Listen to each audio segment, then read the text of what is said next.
Hello and welcome back to the Bird's Eye View podcast. We are here on Monday, May 5th, and we are back on the Toronto Blue Jays roller coaster. I'm your host, Zach Worden, joined as always by Jori Negin-Shecter.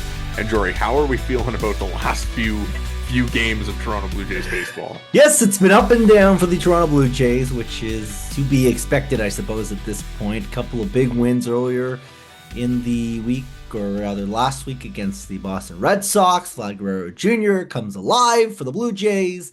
And then, of course, a couple of heartbreakers against the Cleveland Guardians, because that is the only way these Blue Jays know how to do things. And here we sit, the Blue Jays, just a couple games under 500, after clawing their way back to the 500 mark. And we again await, I don't know, await something, the other shoe to drop. But headed out west, good chance for things to maybe turn around and get a couple of so-so opponents. You know, nothing particularly weak, but definitely beatable teams. First up, obviously, the Los Angeles Angels, who begin their series against the Blue Jays tomorrow. An off day, as you mentioned today, as they kind of get set for this 6-game swing against the Angels and Mariners. It'll be interesting. I mean, the Angels aren't playing very well. Obviously, you get the Yusei Kikuchi potential revenge game in the series, so we'll kind of see how it goes. It's been a while since we've actually kind of hit record and sat down and talked a little bit about the Blue Jays. So before we kind of get into all the game stuff, I guess we got some kind of news and notes to catch up on. Most notably today, they finalized the reported deals with Spencer Turnbull and José Ureña. Ureña will make his way directly onto the Major League roster, and Spencer Turnbull will head to the FCL for a little bit of seasoning to get himself caught up to speed before officially joining the Blue Jays. What are your general impressions of these two deals as the Blue Jays? I mean, obviously, kind of try and find any pitching depth that they can at this point with the rotating cast that has been that fifth starter spot and kind of the churn that has been the bottom of the bullpen. Yeah, you've really kind of laid it out there. It's been about a million different names. You've had Paxton Schultz and Easton Lucas and everybody else making their way through that spot, and they've had Dylan Tate pitch out of the pen, and they've had hit this guy and that guy and every other guy. Josh Walker pitch out of the pen. You know, it's really just kind of a rotating cast, and it's a couple guys that you maybe hope are a little bit more capable in that spot. I do wonder if either of them get any serious runway or serious chances to claim maybe like a fifth starter spot. The Turnbull signing, I think, is particularly interesting. Kind of sounds like he's maybe a reliever at this point, but I wouldn't be surprised if they gave him some runway as a starter. He's had success as a starter in recent memory. And then, of course, Ureña is also a guy that is also part of the equation. Not as excited about him, obviously. I don't think he's the compelling of the two, I guess. But just pitching depth for a team that's really had some issues cobbling that together. Now, I'm not sure how long either of them will last. I wouldn't be surprised if, we hit the record button on June, 5th, and one or both are not with the big league club. But I think as things stand today, it's sensible to go out and try to make these moves, especially given what we know about Max Scherzer now being a little bit further away than was maybe originally prognosticated. Yeah, I think we're kind of reaching like worst case scenario with the Scherzer signing. He makes the one appearance, and now we're looking at probably not seeing him again in a Blue Jays uniform until June, which is, obviously very difficult and I'm sure no fun for him either. But we'll see how he kind of develops. Obviously, the earliest he can return to the lineup is May 29th, and it sounds like it's going better, from what they've said. He had the quote heavy bullpen the other day, which, I guess, he's throwing a little bit more and kind of ramping up. So we'll see. I assume that would include a rehab start or two, just kind of to see how that thumb goes. It's been interesting. Like, I mean, the kind of the comments from him where, he says that he's not going to pitch out of the bullpen because he doesn't think that that would be good for his thumb, just based on the high intensity and stuff. So, we'll see how that develops. I mean, I think at this point, like, them adding these two guys tells you exactly how they feel about the potential Max Scherzer developments over the course of the year and what they need to kind of reinforce that. And, it's something that they didn't really enter the season with. I think you get a little bit blinded by the like, holy crap, they signed Max Scherzer, a future Hall of Famer, and you don't quite necessarily think, well, this guy only threw, a quarter of the season last year. So, what's the fallback plan? And I guess maybe, you think Yariel's that fallback plan, but we know that that's been an adventure to say the least so far this year. So, interesting moves. I think, Ureña, like you mentioned, probably not super encouraged or not expecting a ton from him. I know like last year he had a 3.8 ERA in 109 innings with Texas doing a little bit of starting, a little bit of work out in the bullpen. Um, I'm not super thrilled or yeah, like I said, like not expecting a ton from him because he's um posted an ERA above 5 in like the 5 years prior to that, and he had he kind of got lit up in his one appearance with the Mets this year before getting released. So not expecting a ton there. I'm not sure if they're gonna put him into that fifth starter role or if he's going to kind of be that long man. When they get to LA here, we'll see.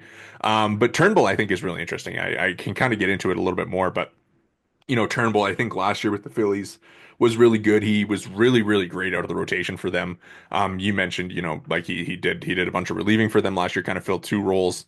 Ended the year with like a 2.65 ERA, over 54 innings, kind of was really important to kind of their mid-season stretch there, and just kind of the spin was really good for him. Like the new sweeper that he developed was really really good, and then the curveball slider, both really good pitches for him. So intrigued by Turnbull. I think if they kind of need a plug and play guy for that fifth spot in the rotation who can kind of maybe be like a five and dive type, like he's a really good candidate for that. Yeah, and I don't think it should be lost, or I don't think that it should be forgotten just how kind of important the Scherzer piece kind of was to this team being successful. And I think him missing so much time, it just sucks, really, is the best way to put it. Yeah. It's I don't know if it's quite as heartbreaking as the Joey Votto situation last year, but there's a lot of similarities, it feels like, between those two spots. Now, as far as the new guys, like you mentioned, I do think Turnbull is the guy that I'm really kind of curious about.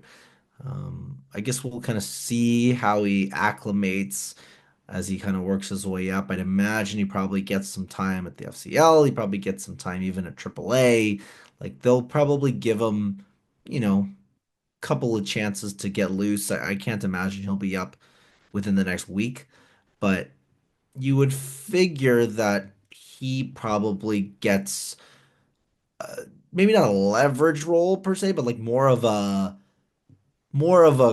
leash to try to be effective. And I don't even like there's a certain sense almost that I get where the reason maybe they signed the both of them because they really both fill the same role.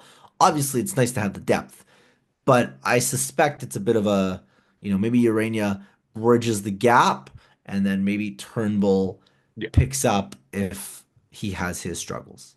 Yeah, it'll be interesting. I think Turnbull, like, it's another guy that doesn't have necessarily the cleanest bill of health coming in, right? Like he's had a ton of injuries over the course of his career, but we'll kind of see how they decide to play it out. I am curious, like, to see kind of what role Urania fills here as he goes about his business. I know that like the fifth spot in the rotation is technically supposed to be up for this first game in LA, but I would assume that they move everybody a little bit forward. Obviously, Ureña a little bit more built up because he has recently pitched in the majors, and Turnbull, who's been a free agent the entirety of the off season, is not. So, um, yeah, I mean, for you, do you just kind of think that it's like Ureña pitches until Turnbull's ready, and then Ureña's gone?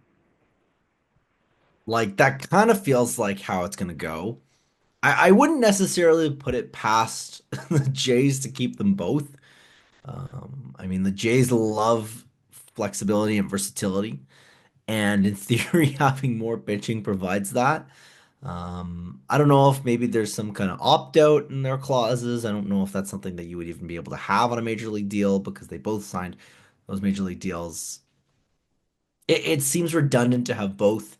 I don't know how you make both a relevant part of a bullpen or part of a Yeah. rotation.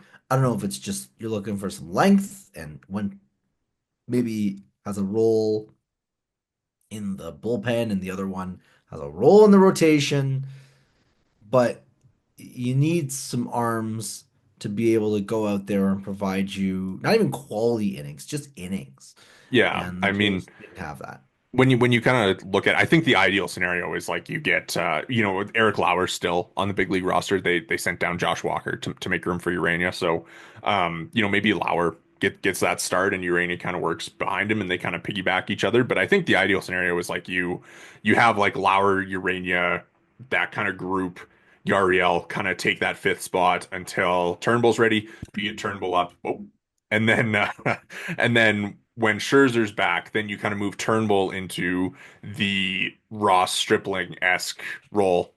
Congrats on your retirement, Ross Stripling. We'll always have that 2022 season. Um, but yeah, I think Turnbull's a guy who you kind of envision on your roster longer term than Urania. So it's interesting though because Ross Atkins speaks with reporters over the weekend, and he kind of spilled the tea before the deal was done that there was stuff coming, right? Like he says that they've got deals in the making, and then they come out and say that. But other stuff that, there was so much to dig into with what he said. I think the Jake Bloss stuff is really interesting, where he said, he'd be comfortable with Jake Bloss joining the Major League club today.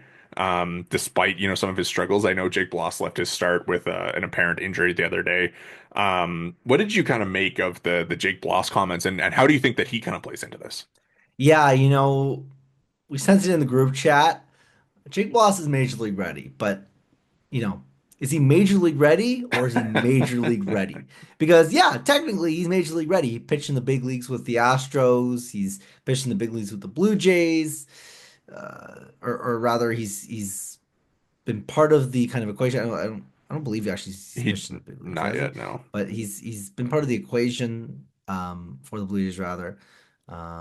Like you think back to spring and how they were giving him that runway, that chance. Um, no, like it's clear they see him as a guy that is capable. But the results have not indicated that he is big league ready. He's, you know, is he a guy at this point? I mean, it's probably too early to kind of be out on him, but the struggles have really continued. Although he's put together a couple of good starts now, but again, like I guess you make of that comment what you will in terms of the truth behind it. He's still depth for the Blue Jays, but the fact that they are looking at adding additional arms to push him down the depth chart kind of says more than anything that Atkins could say in an interview. Ross Atkins has maybe been known to deal in some non-truths, which I'm sure every general manager has, right? However, I do think that Ross Atkins has maybe turned a little bit of a new leaf this season. He comes out in spring training and he essentially challenges Alan Roden. Alan Roden earns himself a spot on the team. This comment that he makes, he comes out and he says, we'd like to see more consistency out of him, speaking about Jake Bloss. His last two outings have been very effective. If he can repeat that a time or two, then there's a very real option for us. I would be comfortable with him coming here tomorrow. To me, this is him issuing a challenge to Jake Bloss, saying, hey, what you did the last couple times, great. Do it again, and then we'll talk. I think that him being comfortable with him, saying that he's major league ready, like, great, whatever, think that's GM speak. I think that the real thing is that like maybe there's a little bit of it's time for you because we need you. We need you more than ever. And I need you to figure it out right now. So I do wonder if there was like a little bit of a challenge aspect to that comment. Yeah, I don't think that that's necessarily incorrect. I think that's a pretty astute observation, especially when you compare it to the road and stuff. And whether or not Bloss is able to string together some more successful starts, like if he can start to turn it around, if he can start to do something here, like that's enormous for the Jays because you think about the upper minors, there's not a lot of prospect depth there. You've got, of course, Clase who's been called up and he's had chances. And you got a little Perfito in the mix there, and there's other guys, but there's no real prospects in the sense of the term, guys you maybe dream on that are at the high minors. So Bloss turning into a prospect again, and not to say he's not a prospect anymore, but he certainly isn't a highly touted one. If Bloss can become a good prospect again, just good, that would be a big development for the Blue Jays. Yeah, we can get into some more prospect stuff later. I think kind of when you look at the AAA team, like you mentioned it, there isn't really anybody that you're expecting to come up and be an impact player right away. And I think when you look at some of the guys who, kind of profile as that type of like major league ready guys that you kind of feel like can have an impact, you look at like an Alan Roden and an Addison Barger who come up and are struggling to say the least, right? Like they haven't been great to begin the year. And we can kind of move to the on-field stuff now, and I think Roden and Barger are a very interesting conversation because for this lineup that is, in need of like some impact from the bottom and hasn't really been getting it, outside of like Nathan Lucas, who, 30-year-old rookie has kind of been the one guy who's come up and made his mark. Um, what is your general thoughts on like the Roden Barger kind of spot on the roster? Like, do you think that these guys need to be playing every day in the big leagues, playing every day in the minors? They're kind of okay with like this in and out role that they're in right now. Like what if you are Ross Atkins, like what are you doing with these two guys? I don't even have an answer for you, honestly. Like you're they're in so tough with these guys. The Roden stuff, he seems like he's kind of almost had his chance, and it's kind of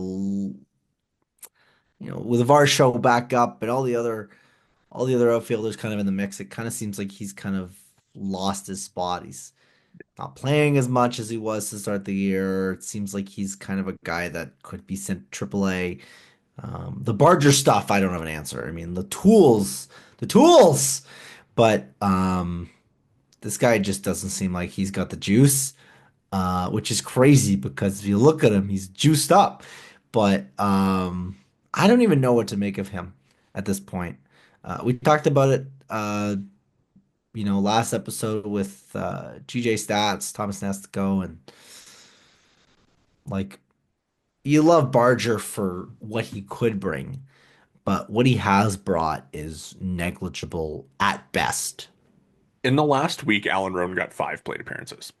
Like at that point, he's probably better off at AAA, right? I don't It's know what he's got just, to prove there, but I mean, yeah, it's tough because like the quality of contact hasn't been good. The chase rate has been bad, which is like one of his big things, right? So I just wonder if he would be better suited, getting some a refresh. And like that isn't to say anything poorly against Alan Roden, because I think like both of us are probably pretty pro Alan Roden. Um, but it's been tough. The at-bats have not been as crisp as I think they were early in the season.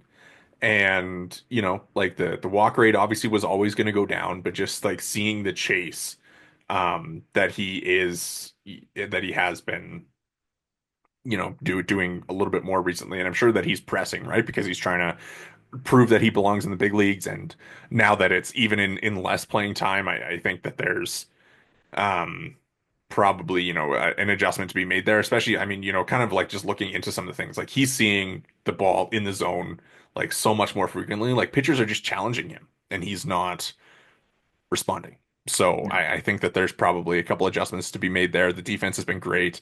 But there's probably some refining to be made. And again, you know what? I don't think that you're giving up on Alan Roan by sending him down.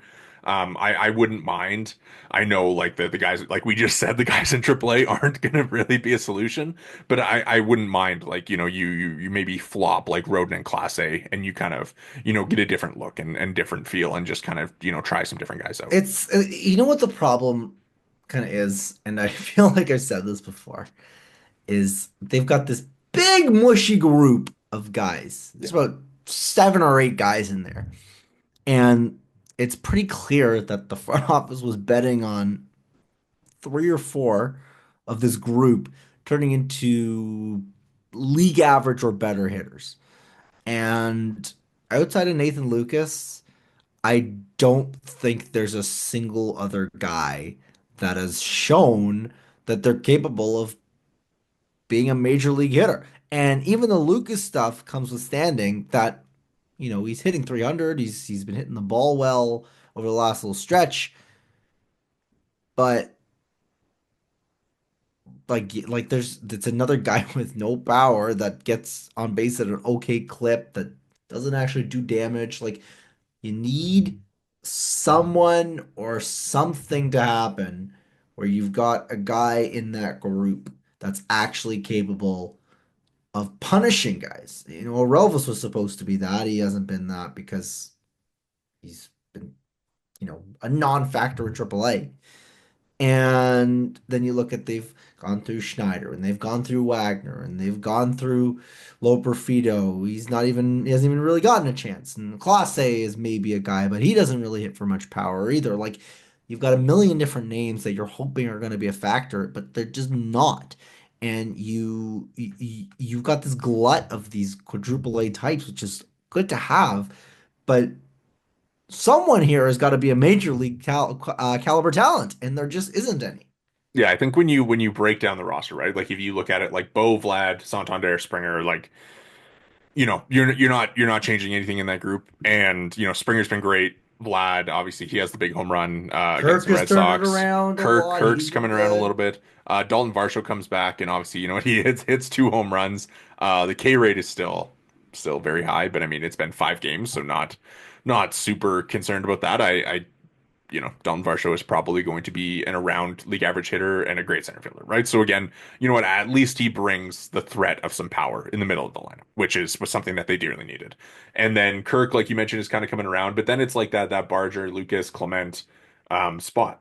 And I think you look at Barger, obviously brings kind of that profile of like what you want from this team that has, obviously now they're last in the majors in home runs. I would imagine that there's, more success coming from Barger, who, has is running like a 172 BABIP right now and has looked like the at-bats haven't looked all that great, but I mean He's looked overmatched, he's striking out way less than he did last year. So is it coming? Like I think that there's bound to be more success coming because he hits the ball hard and he's not striking out as much. But like how much like power is there really going to be, right? Like is it going to be like he hits the ball on the line a lot, right? Like there's not a ton of kind of balls launched in the air when you look at something.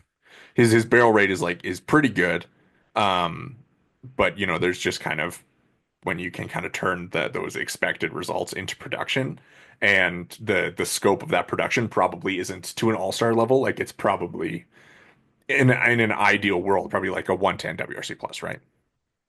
which is, better It than would what be you nice. get. It'd be But nice, but I don't know. I think that I think they got into a miracle. Like it's hard to say, but someone's got to turn into a factor here, and there just hasn't been that. And I don't know if that's something that is going to happen for any of these guys.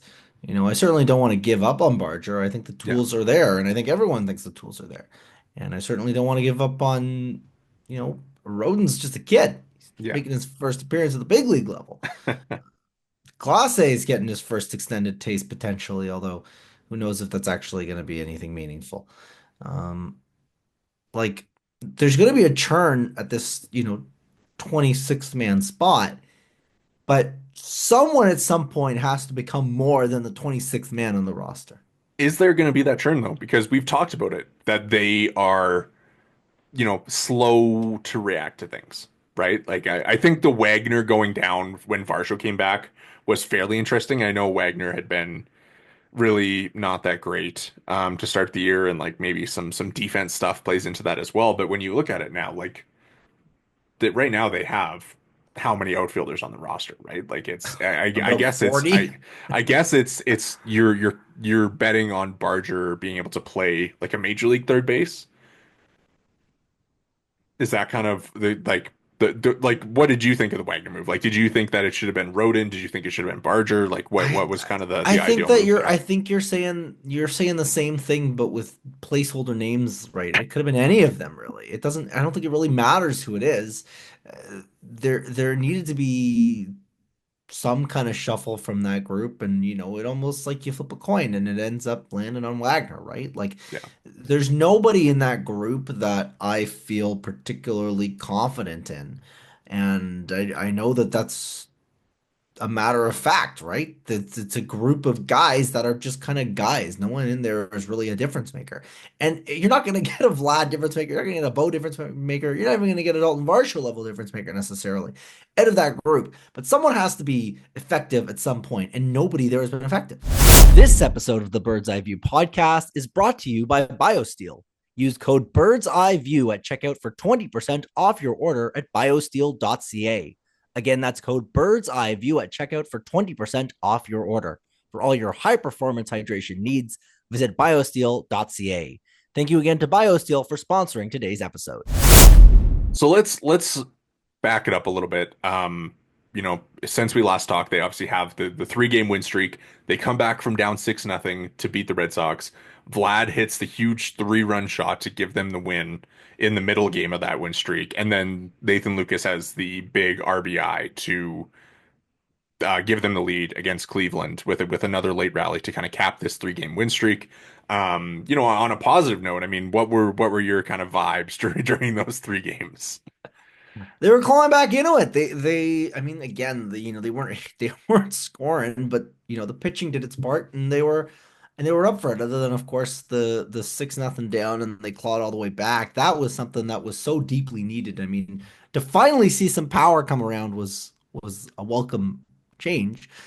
But we obviously now know, with the benefit of a week's hindsight, that that wasn't necessarily a sign of things to come. The vibes were good. I mean, I'm not going to say they weren't good, but they needed to keep that rolling. I mean, they had those couple big wins and then get completely pantsed by the Guardians in the following 2 games. Yeah, I think the Guardians series was interesting, and we can kind of get into that one a little bit more because obviously you have the win where Lucas drives in the 2 runs, and then you have the Jimmy Garcia, Daniel Schneemann go ahead grand slam with 2 strikes, or and then the game yesterday where it just kind of felt like every other game has felt this year. Um, what were kind of your thoughts on the Garcia thing? Because I know. There was a lot of criticism of Schneider for leaving him out there for over 30 pitches when he very clearly didn't have his best stuff. He was like 94, 95 instead of 97, 98. I think obviously the main takeaway is like win a game by more than 2 runs. Excuse me, so that your bullpen doesn't have to pitch as often as they have so far. I think they showed it on the broadcast yesterday where it's like, Little's on pace for like 80 outings and Garcia's for 70 and Hoffman for 60. Like it's pretty unsustainable. And I think that loss was kind of the first day where it showed up. Yeah, I think that you've outlined it perfectly. I don't think, on the small scale, it's one outing, it's one poor outing after an incredible stretch so far for Jimmy and for the entire Blue Jays back in the bullpen. Um, the issue is that you are just starting May and you're continuing to call on them over and over and over again in these high leverage spots. There's no relief. Yeah. They've scored 8 runs, I think, once this year, and they've scored, I think, 7 runs maybe once or twice. And other than that, they just don't generally score very many runs. And I understand why that's the case. I understand how this team is built to win. But this is year 3 of that experiment, and they have doubled down on that philosophy each time. And it's continued to produce 6-18 baseball teams and 73 whatever win teams and teams that lose in the first round of the playoffs because they can't actually slug. Um, this is just who the Blue Jays are. And when things are going well, they're going well. This is a team that can pitch with the best of them. That when they get 6 innings out of their starter, When they get 7 innings out of their starter, they got a real shot to win a lot of ball games if they haven't only scored one run in that ball game. So that's kind of where you're at with them, right? It's again, I get that Jimmy didn't have his best stuff, but still Jimmy Garcia still having a great season and reason to believe he can get out of that kind of stuff. Wasn't the Were case that game, but they need to score. were you fine with the decision to leave him in? I think so. I get that he was taxed. I I get that, but like Could you imagine if Yariel came into that game to face Schneemann well, like and what are you gave up the doing? grand slam? If Like he if Yariel gave up the grand it slam, would have like been a disaster. It would have been unfathomable. John Schneider would have been Fired on the spot. Well, maybe not. They seem to like him quite a the bit. court of public opinion would have had him. Uh, Yeah, Probably would have been done for it good. would have been ugly. It would have been ugly. Yeah, it's I think it's like Nick Sandlin being hurt is a really tough blow for this team. Not having Swanson be able to get back by this point has been a really big blow for them too. Like, you know, we're at the point where at the beginning of the year again, you feel pretty good about the bullpen. And we can do our little circle of trust game where, it's like Hoffman very like I don't know if there's a reliever you trust more in baseball than Jeff Hoffman right now. Jimmy Garcia, I'm fine. You know what? Like obviously bad games happen. First runs he's given up all year. He didn't have his best stuff. So and yeah, it's probably more of a usage issue than a Jimmy Garcia issue. Brendan Little, been fantastic. Mason Fluharty, been fantastic. Chad Green has surprised me a little bit this year. Strikeout rate's up. Um, Walk rate's down. I know he gave up, he's given up a few runs this year. The peripherals, again, don't look great. I don't know if I'd put him in the circle of trust, but like in the role that he's been pitching, I'm fairly okay with Chad Green. And then you look at like the last couple spots of the bullpen, and it's Yariel Tate and Lauer. And it's kind of like, well, you know, you have Nick Sandlin and Swanson, and then that just kind of moves everybody down and you feel much And it better makes about it it. it makes it much cleaner, right? And the listen, we knew there were going to be injuries, obviously. That's just the Yeah. nature of the beast with the bullpen, with pitching, with everything. Um, but you see why they're out here, and they're like, well, maybe Ureña and Turnbull would be a nice add for now. You see why they're like, all right, Brendan, you're back in there again today. League leading 18 appearances right now. So Fluharty though. Do we want to You, talk Fluharty? I'll let you. This is your guy. I want to just let you just express your love and affection for the way that Mason Fluharty has been so far. I You want to know, let it's you. it's funny because Arden broke it down on the broadcast the other day, like just the edge rate, like the amount that he has just been not over the middle of the plate. Um, he's been awesome. Like it's been, what you kind of completely trust him after those first two outings where he comes in and gives up a couple hits to like Juan Soto and CJ Abrams. Like he's given up one hit in his 12 innings since those two, with 11 strikeouts, only four walks. And I believe he hasn't given up a hit to a right-handed hitter this year, which was kind of the big concern with him, right? And this was kind of the thing that I thought was going to be big for him in coming up from his role last year with AAA, where he was kind of in a multi-inning role. So he was kind of being exposed to right-handed hitters, but now he's like in a very specific pocket where they can like they get to pick who he faces, and in those one inning stints, like he's just really effective. So I like as good as Brendan Little has been, like Brendan Little is probably by far like the high leverage lefty that they have right now based on what he's been doing. But Fluharty's not far behind, right? Like I know the strikeouts per nine probably isn't like the sexiest for a reliever, but I mean I've just been really impressed by the way that he's kind of like settled into his role and been just super effective. If you would have told me probably 18 months ago, obviously, you know, circumstances change very fast in the life of a bullpen pitcher. Yes. But if you told me 18 months ago, given that Tim Mesa was still an effective pitcher, given that there were other lefties still in the picture, if you had told me that the Blue Jays would have one of the best 1-2 lefty punches in, at the very least, the AL and potentially in Major League Baseball, mind you, I can't go through every single team, but nonetheless, if you were to tell me that and it was Mason Fluharty and Brendan Little leading the charge, I don't know how I would have responded. It's a fun development. I think it's kind of the development that you want the offense to have, right? Like it's these guys who kind of come up out of nowhere and provide you some value.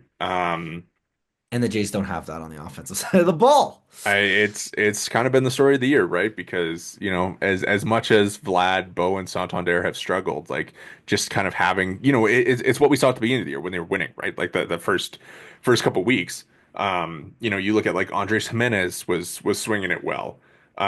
Even Roden was a little bit more productive at that point, right? Like I think you kind of like even Springer, I'm fine putting Springer into that conversation of like the supporting cast stepping up and leading them to wins. And now that that's kind of dried up, um, as these main three guys kind of figure it out. And I think like you feel pretty confident about like Bo, Vlad, Santander eventually getting there. Yeah, I do. I think that especially Bo seems like he's picked it up a bit, First home run in and almost a year. that's a nice development. And then of course you got Vladdy, who seems like he's picking it up a little bit. Santander's gone yard. It seems like they're getting there, but you need more. You Yeah. deeply, deeply, deeply need more. Yeah, it's going to be interesting how they kind of figure it out because there's like it's almost to me like we know that they're not going to be, a world-beating offense, right? Like they're not going to be the 2021, 2022 Blue Jays, but once you get those three going, like it's almost like you're going to have to win games like 6-4 when Yeah. once those guys get hitting a little bit, right? And that's kind of like you get the production from those guys, and it's going to almost dictate how the season goes. Not what you really love to see, but I guess that's kind of just they've made their bed, now they got to sleep in it. And we'll see if that's good enough to make any kind of noise come July or August, right? Much has been made of the Blue Jays' issues with runners in scoring position. I put this stat in our document, but the Blue Jays are hitting 239 with runners in scoring position, which is, I believe, 21st in baseball. And so obviously that's not good. But at the same time, like, you kind of expect that stuff to normalize. But when the team is hitting 238 as a team, so they're almost hitting the exact same in every scenario as they are with runners in scoring position. To me, that's like, well, can you expect better success with runners in scoring position when they're doing the exact same thing without runners in scoring position? Well, what does that tell you? What does that tell you? Because it I tells don't me want to something tell very you. I don't clear. I don't want to tell you what it tells me. What does it tell you? It tells me that they need some new hitting, some At, better hitting. at what point is it a personnel issue? I think it's been a personnel issue for about 2 years. Yeah. I guess the thing too with it, I mean, they're hitting 239 with runners in scoring position. We've had this conversation a bunch, but they're hitting 239 with runners in scoring position, which is 21st in baseball, and they're slugging 315 with runners in scoring position, which is 28th in baseball. So, a lot of that is like you get a runner on second and you hit a single right to an outfielder, not going to score the guy, right? And you hit a double, easily scores the guy. So that's kind of you hit a home run, scores both the guys. Um, This is the first I'm learning of this. You're just telling me this now for the first time. Yeah, it's definitely been frustrating. It's Oh man. it's like they get guys on base like it seems, a fairly frequent amount in scoring position. I think the frustrating one for me was in yesterday's game, um in the I believe it was the sixth inning where, you get the two leadoff guys on and then Ernie Clementis at the plate and you decide to sacrifice bunt these two guys over. So now you're one out runners on second and third, which I think in a vacuum is a fair enough decision because technically that's the one scenario where um like bunting increases your odds of scoring one run is first and second, no outs, you bunt them over. But the problem is that you bunt them over for Miles Straw and Nathan Lucas. Like it's like why are you setting up the bottom of your order? Like if it's Andres Jimenez laying down a first and second bunt for Bo, Vlad, and Santander, like yeah, sure, that kind of makes sense to me. But when you're doing it for Miles Straw, who has, shocker, not held up the early results that he had. And then Nathan Lucas, who, we've talked about he's been really good. And I don't want to take anything away from him, but two outs, it sets him up with two outs and runners in scoring position. It's like, well, there's a lot of pressure in that spot too. I'm tired, man. I'm so tired, man. Look at my baseball team, man. I'm screwed. I'd like to see this Blue Jays team do well. I just don't know where the bats are, where they come from, how they manage to pick up the offensive slack here. And it feels like we've had this conversation for the past 3 years now, 2 years now, whatever it may be. Um, It was actually in the bottom of the eighth. So, Springer walk, Kirk single, Clement bunt, Miles Straw pop out on the first pitch of the at bat, a slider, and then Nathan Lucas pop out. what do you even say? What do you even say, man? I didn't love that decision. I'll admit, didn't love it. No, Like no. even you know what, Ernie Clement, like he's a pretty good contact hitter, right? And I guess like you don't want to hit into a double play, but you know, to me it's like you're setting up Miles Straw with one out and runners on second and third, versus if Ernie Clement hits into a double play, then you're setting up Miles Straw with two outs and a runner on third. So it's like I don't know. It just seems like a weird bet to me, especially when you're trailing by a run. I like I guess you go for a run, right? Like you're trying to tie the game and then get your top of the guys back up. I don't got an answer for you, man. I don't. I really don't. Tough. And it's very isolated in a one game decision, but like I But it's mean, I like isolated, but it's not, right? like we're going to be very anti-bunt. And this team has bunted a lot this year, I will say, for my liking. Yeah, probably for mine too.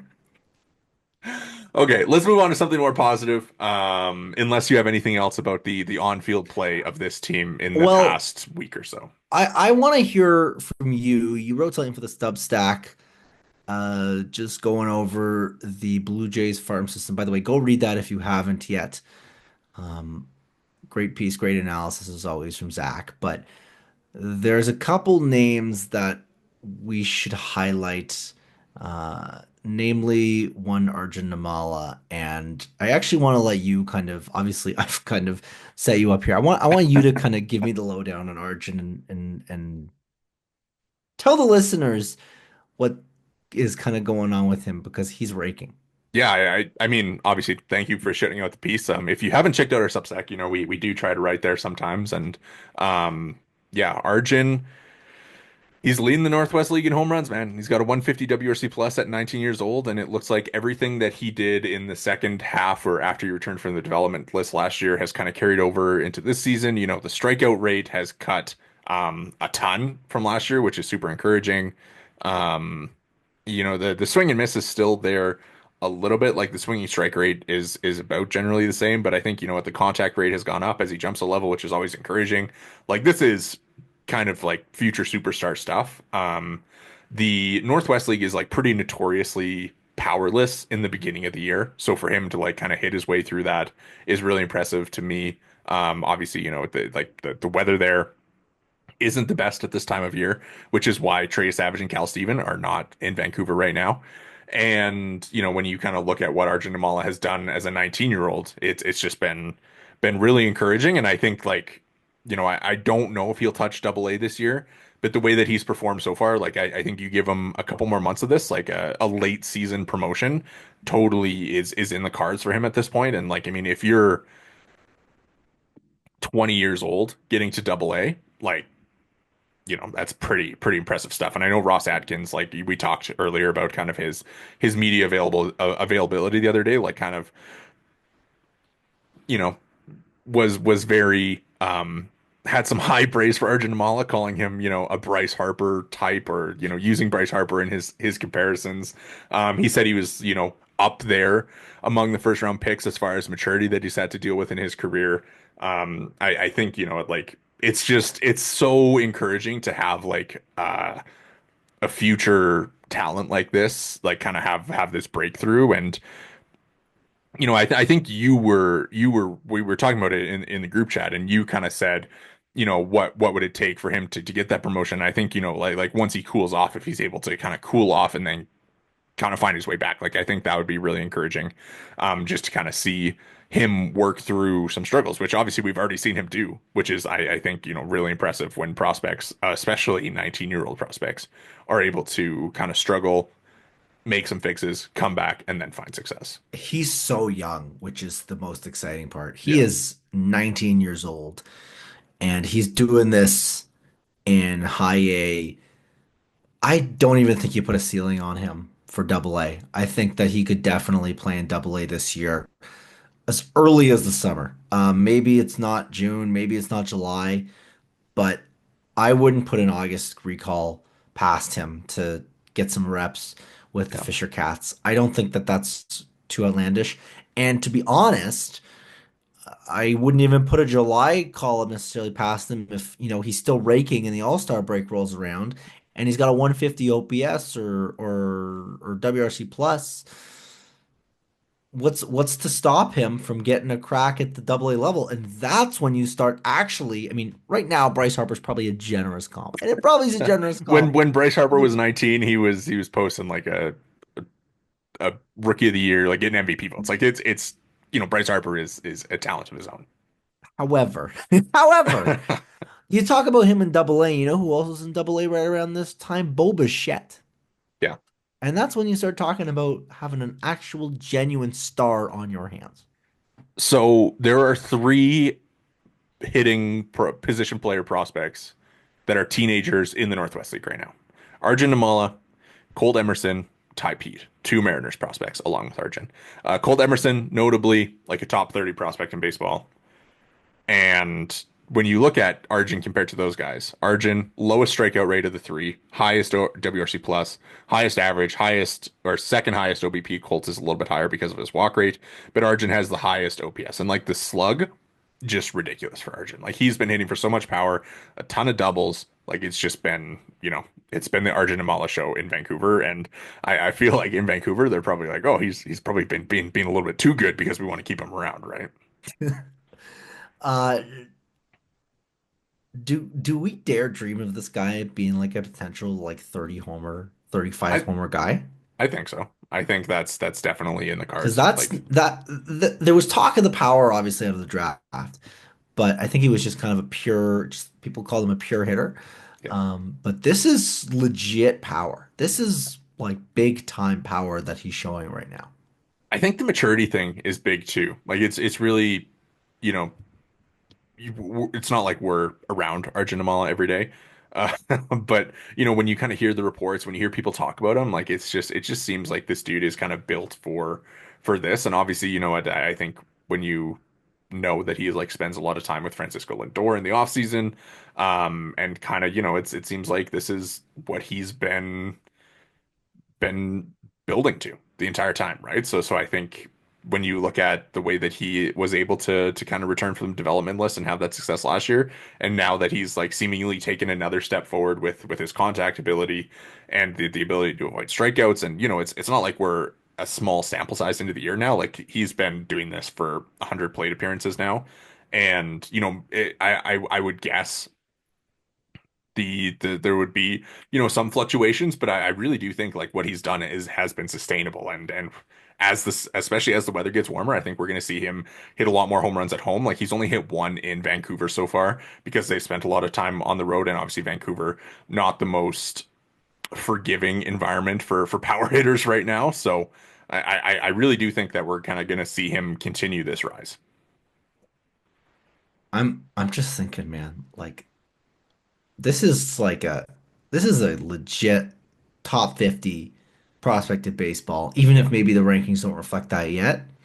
This Yeah. is the guy. He's gonna be one of those guys that goes from because Baseball America has him in their top 100 now. I think he's like 97. Um, but like he's gonna He's gonna he's gonna rise. And I think when you look at Trey Savage, he's a guy who I was always. a little wary, like why wasn't he in the top 100? Because he was ranked as their 11th best draft prospect last year, and then there were guys behind him who ended up in the top 100, but he didn't. Never quite understood that. You Savage, I think he's going to end up in the top 100 here soon. Kyle Steven Cal could end up in the Steven top could $100. we'll see on that one. I feel like he just kind of still has a little bit to overcome as far as like his pedigree. And like, there's are obviously so many issues with like top 100 prospect lists. But I really do think, when Baseball America does their huge midseason update, I think it's realistic that we'll see Arjun in the top 50-ish, and we'll see Savage probably in the top 70-ish, because him and Steven have just been so special. And we talked about Savage and Steven and Gage Stanifer with Thomas Nestico last time, and all those guys have done since is continue to shove. It's it's encouraging down in the low minors. High minors, take it or leave it. Not as exciting. Major league level, as we've discussed, but Vancouver and Dunedin, we're seeing some real fun stuff. Yeah, really encouraging. And you know what, as well, like I mean, they've been must watch, and it's going to be even more. It's going to be worth watching them more as the year goes on, because they're going to get Landon Morotis back. They're going to get Brandon Barriera back. From everything we've heard is like they're really excited about Barriera and like the work that he's put in, even throughout kind of the Tommy John process. So I think that there's excitement around all those guys as they come back, and it's just kind of like there's some really good development stories happening in the lower level minors, and I think that that's like exactly what you want to hear right now. Yeah. Obviously, it's better than not having them. Oh, for sure. And the Jays didn't have a lot of this kind of stuff last year, Yeah, right? I mean, you think back to this time last year, and Nimmala was he struggling. even made it. Yeah, he wasn't doing anything. And now he's the best prospect of the Jays system, dare I say? Yeah, I think we kind of toyed around with like doing a bird's eye view top 30 Blue Jays prospect in the offseason, and we obviously have like our mock list, and I think we always had Arjun number one. I think so. I think So just the upside there is so yeah, immense. And especially like you said, the cutting the K rate and all that, yeah. that I think is a really, really exciting development. Putting us on the spot right now. Before we go, let's do this real quick.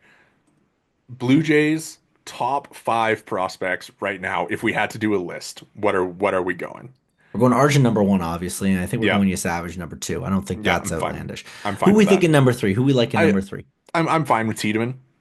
Okay. Like I Okay. think you know what, like he's gonna be, he has to be in the conversation until he proves that there's no long-term future, because the talent is just so immense there as well, right? So I think Arjun, Savage, Tiedemann. Like I mean, I don't know do what we to want to do now about the Arelvis. question, well, I was gonna say, now the question is, do you pick the guy that's had the hot start? Do you look at some of these young pitchers, or do you go to like an Orelvis type? I'm inclined to give some love to the guys with the up arrows. And it's probably too early to maybe call him the fourth best prospect in the system, but it's a lot easier to maybe go like Bloss four and then Steven five than I think it is to go like Orelvis four and Bloss five or Bloss four, Orelvis five. But where are you at with that? Yeah, I mean, like I think Arelvis, he's kind of come around a little bit recently. Like he's had a good week. So again, when you're making a list like this, you don't really want to be like, oh, he's had a good week, he's had a bad week, he's had a good week, a bad week, whatever. Like you don't really want to kind of ride the wave.